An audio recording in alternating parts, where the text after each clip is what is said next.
All right, one more. Let's resolve our French 6/4. Okay, so first let's make a French 6/4 chord. We know that first we need our augmented sixth, which is going to be that. What else do we need for a French? We need a tonic. So let's put tonic up here on D. And we also need a 2, that weird 2 that makes the French one nice and tasty. We're going to put that right there. Okay? That gives us our French 6 chord. Flat 6, sharp 4, 1, and 2. Scale degree 1 and 2. All right, this one easily resolves directly to a 5. We don't need to do a 6/4, 5/3. But we know first thing we're going to do is resolve that augmented sixth outward. Always, always, always. The D we can resolve down to, oops, that's 1, down to a C sharp to get us our major 5 chord. And the E can stay right where they are.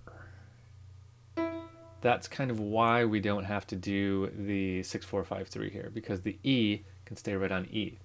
Let's look at that. A, C sharp, E, A, right? Everything lines up all nice and pretty. Let's hear that one. Right, that little grittiness right there opens up a little bit on its own, right? It's almost like two different things are opening up.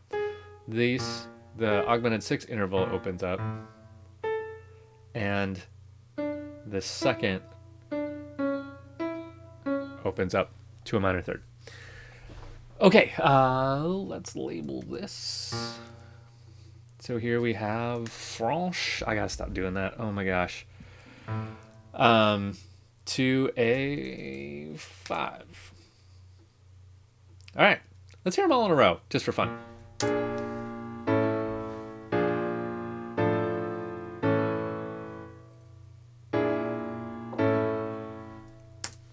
Cool, fun.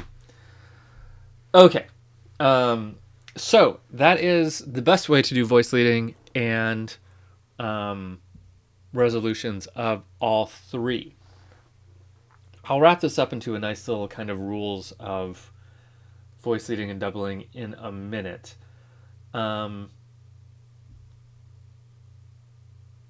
Let's hear something else first.